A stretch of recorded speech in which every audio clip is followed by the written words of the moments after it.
I condemn Hamas unequivocally.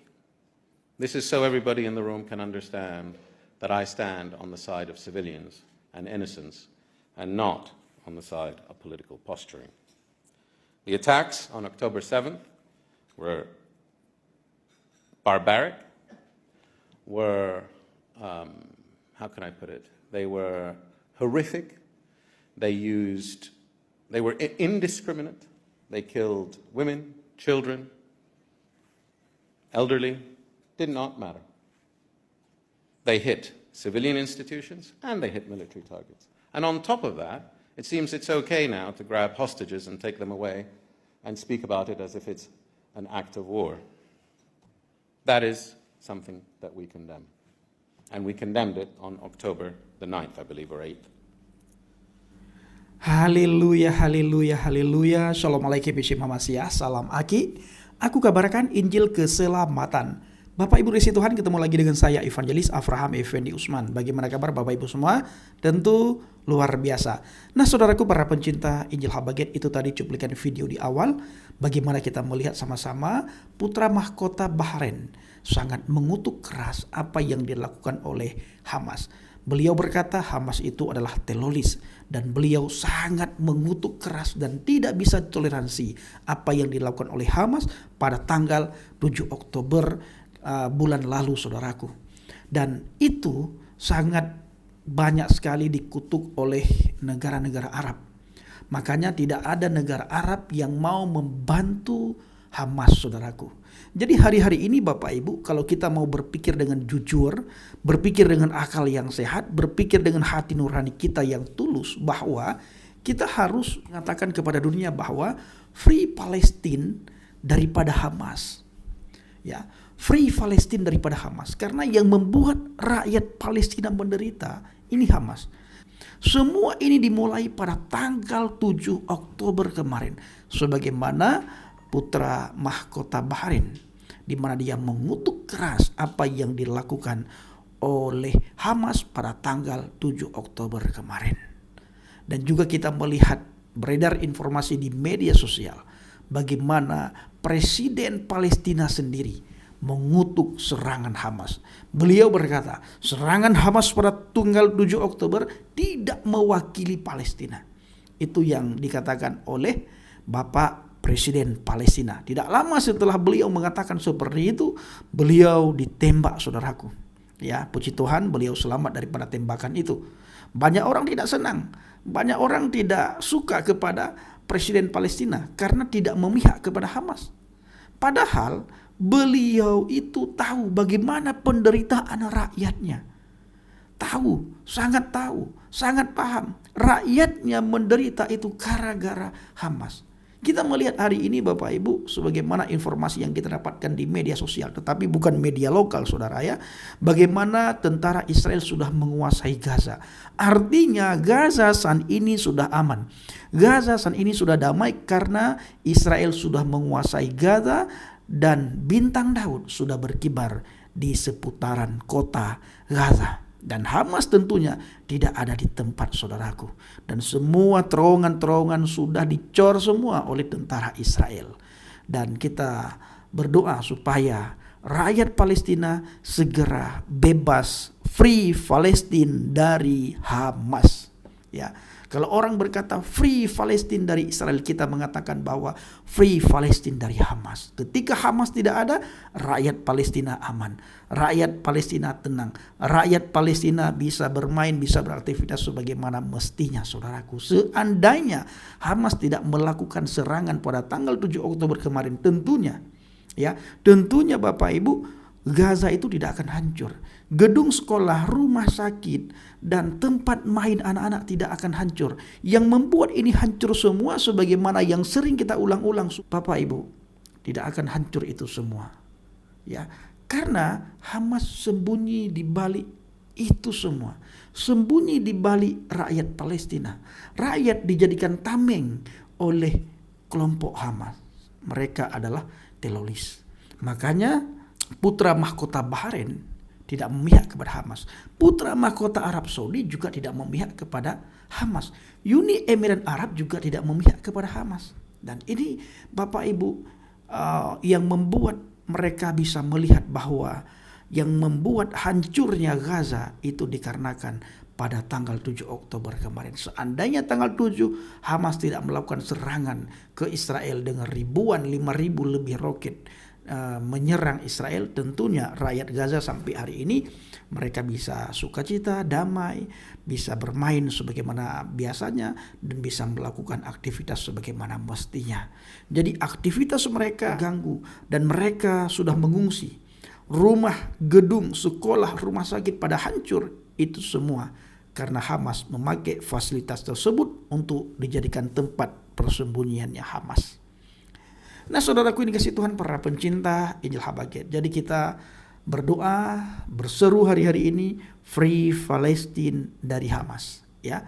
Free Palestine dari Hamas. Saudaraku ini kasih Tuhan, saya ingin mengajak kita semuanya untuk melihat beberapa firman Tuhan di dalam 1 Yohanes 4 ayat yang ke-7.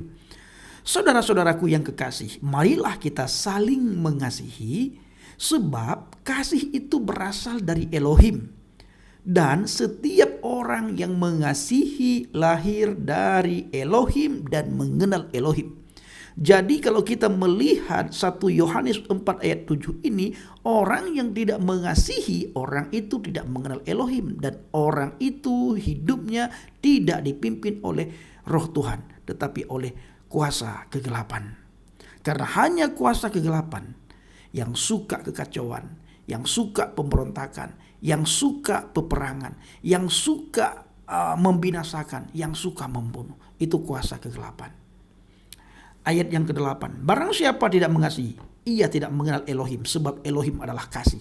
Ini semua orang tahu, semua umat beragama tahu, mau agama apapun dia, mau kepercayaan apapun dia, pasti orang itu tahu bahwa Tuhan itu Maha Pengasih dan Tuhan itu Maha Penyayang. Maka sangat bohong apabila orang itu mengatakan kepada kita semuanya, saya sayang kepada Tuhan, saya mengasihi Tuhan. Tetapi kita melihat kehidupan sehari-hari orang itu, tidak ada ciri-ciri orang yang mengasihi Tuhan. Buktinya apa? Maksudnya apa? Apabila orang itu mengasihi Tuhan, secara otomatis orang tersebut mengasihi sesama. Karena tidak mungkin Alkitab mengatakan orang itu bisa mengasihi Tuhan yang tidak kelihatan, sementara orang, saudara, teman, sahabat, kerabat yang kelihatan saja orang itu tidak kasih. Orang itu tidak mengasihi. Orang itu buat permusuhan. Orang itu sering buat sakit hati orang lain. Nah, ini Bapak Ibu, orang tersebut tidak mengenal kasih. Artinya orang tersebut tidak mengenal Tuhan sama sekali. Karena semakin orang itu mengenal Tuhan, semakin sifat-sifat Tuhan itu tertransfer, tertanam, dan orang itu bisa menghidupkan sifat-sifat Tuhan, sifat kasih, sabar, dan pengampunan. Nah, ayat yang ke-9. Dalam hal inilah kasih Elohim dinyatakan di tengah-tengah kita, yaitu bahwa Elohim telah mengutus anaknya yang tunggal ke dalam dunia supaya kita hidup olehnya. Ya, supaya kita hidup olehnya. Nya siapa di sini? Nya di sini yang dimaksud adalah Adonai Yeshua HaMashiach, Yesus Kristus. Ayat yang ke-10. Inilah kasih itu. Bukan kita telah mengasihi Elohim, tetapi Elohim telah mengasihi kita, dan yang telah mengutus anaknya sebagai pendamaian bagi dosa-dosa kita. Saudara-saudaraku yang kekasih, jikalau Elohim sedemikian mengasihi kita, maka haruslah kita juga saling mengasihi. Ayat yang ke-12. Tidak ada seorang pun yang pernah melihat Elohim. Jika kita saling mengasihi, Elohim tetap di dalam kita dan kasihnya sempurna di dalam kita. Demikian kita ketahui bahwa kita tetap berada di dalam Elohim dan Dia di dalam kita. Ia telah mengaruniakan kita mendapat bagian dalam rohnya, dan kami telah melihat dan bersaksi bahwa Bapa telah mengutus anaknya menjadi juru selamat dunia. Barang siapa mengaku bahwa Yesus Kristus adalah anak Tuhan, Tuhan tetap berada di dalam dia dan dia di dalam Elohim. Kita telah mengenal dan telah percaya akan kasih Elohim kepada kita. Elohim adalah kasih, dan barang siapa tetap berada di dalam kasih, ia tetap berada di dalam Elohim dan Elohim di dalam dia. Dalam hal inilah kasih Tuhan sempurna di dalam kita, yaitu kalau kita mempunyai keberanian percaya pada hari penghakiman, karena sama seperti dia, kita juga ada di dalam dunia ini. Di dalam kasih tidak ada ketakutan. Kasih yang sempurna melenyapkan ketakutan, sebab ketakutan mengandung hukuman, dan barang siapa takut, ia tidak sempurna di dalam kasih. Kita mengasihi karena Tuhan lebih dahulu mengasihi kita. Jikalau seorang berkata, "Aku mengenal Tuhan, aku mengasihi Tuhan," dan ia membenci saudaranya, maka ia adalah pendusta. Karena barang siapa tidak mengasihi saudaranya yang dilihatnya, tidak mungkin mengasihi Tuhan yang tak dilihatnya. Ayat yang ke-21. Dan perintah ini kita terima dari dia, barang siapa mengasihi Tuhan, ia juga mengasihi saudaranya. Haleluya, firman Tuhan yang luar biasa. Bapak Ibu yang kasih Tuhan, makanya kita harus sering mungkin membaca firman Tuhan agar kasih Tuhan itu selalu mengalir dalam kehidupan kita. Kasih Tuhan itu bisa melekat di dalam kita, dan kasih Tuhan itu bisa kita aplikasikan di dalam kehidupan kita. Firman Tuhan katakan, kamu dikenal dari buahnya, dan kamu mengenal dari buahnya, dan orang-orang melihat kamu, mengenal kamu dari buahnya, saudaraku. Jadi ketika ada orang yang secara kasat mata seolah-olah orang tersebut sangat dekat sekali dengan Tuhan, sangat dekat sekali dengan Sang Penciptanya. Kita sering melihat dalam kehidupan dia, dari segi pakaiannya, dari segi jalannya, dari segi duduknya, dari segi dia makan, semuanya menunjukkan bahwa orang tersebut sangat dekat sekali dengan Tuhan. Bila dilihat dari secara kasat mata, sering orang itu ke tempat ibadah, sering orang itu mengajak orang untuk beribadah. Tetapi Bapak Ibu, nah bayangkan ya, lihat, perhatikan ayat 1 Yohanes 4 ayat yang ke-20. Jikalau seseorang berkata, aku mengasihi Tuhan, dan ia membenci saudaranya, ya, maka ia adalah pendusta. Pendusta, berbohong orang tersebut yang kita lihat yang mengasihi Tuhan, apabila orang tersebut membenci saudaranya. Apabila orang tersebut membenci sesama, membenci teman, membenci sahabat, membenci kerabat, memang secara kasat mata seolah-olah orang tersebut sangat dekat sekali dengan Tuhan. Tetapi dalam kehidupan, tanpa kita sadari, di belakang orang, di belakang banyak orang, orang itu punya dendam, menyimpan dendam, ada benci terhadap orang lain. Berarti orang tersebut tidak dekat dengan Tuhan. Orang tersebut secara tidak langsung sebenarnya tidak mengenal Tuhan. Kenapa tidak mengenal Tuhan? Karena membenci saudaranya. Bagaimana dia mengasihi Tuhan sementara orang yang kelihatan tidak dia kasihi? Ya, Tuhan tidak kelihatan. Bagaimana cara dia mengasihi Tuhan yang tidak kelihatan sementara teman, sahabat, kerabat, saudaranya yang kelihatan tidak dia kasihi? Tetapi kalau kita melihat secara kasat mata, seolah-olah orang tersebut ahli ibadat. Makanya Alkitab mengatakan sebagaimana saya katakan tadi, bahwa kamu dikenal dari buahnya, engkau mengenal mereka dari buahnya. Nah, Bapak Ibu dikasihi Tuhan, hari-hari ini sebagaimana saya sering ulang-ulang mengajak kita semuanya bahwa kita harus sesering mungkin untuk mendoakan Yerusalem, supaya shalom Tuhan menyertai Yerusalem, turun di Yerusalem, dan kedua belah pihak merasakan damai sejahtera, Israel, Palestina, dan peperangan ini segera berakhir.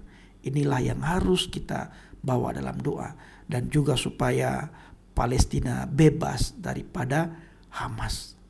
Banyak sekali kita melihat di media sosial bukan berita yang sebenarnya. Ketika kita mencari ternyata semua diputar balikkan, Bapak Ibu. Bahkan saya pernah mendapatkan informasi, ada seorang yang berkata begini, Yahudi itu suka membunuh, Yahudi itu suka begini, Yahudi itu suka begitu. Ternyata kebalikan daripada apa yang orang tersebut sampaikan. Nah, maka kita hari-hari ini juga harus ketika mendengar informasi kita harus saring-saring. Ya, jangan semua informasi kita terima. Lihat dulu informasi yang bagaimana. Jangan-jangan orang itu memberikan informasi yang salah, suka menyebarkan hoak. Ingat, setiap ucapan, setiap apa yang dia berikan kesaksian, itu nantinya akan diminta pertanggungjawaban oleh Tuhan nantinya. Baik saudaraku, kiranya video ini bisa memberikan pencerahan kepada kita. Kita bisa melihat bagaimana orang tersebut yang katanya mengenal Tuhan, yang katanya agamanya adalah agama yang paling benar, yang katanya ahli ibadah tetapi masih membenci saudaranya, maka orang tersebut bukan berasal dari Tuhan dan orang tersebut sebenarnya tidak mengenal Tuhan. Ya, karena orang yang mengenal Tuhan pasti orang tersebut sangat mengasihi saudaranya. Karena sebagaimana Alkitab katakan tadi, tidak mungkin orang itu mengasihi Tuhan yang tidak kelihatan, sementara saudaranya yang kelihatan tidak dia kasihi. Terima kasih. Shalom alaikum bishim Hamasiah. Salam Aki. Aku kabarkan Injil keselamatan. Bapa Yahweh bishim Adonai Yesus Hamasiah. Uruah Kodes memberkati kita semua. Haleluya. Amin. Salam murtadin. Terima kasih.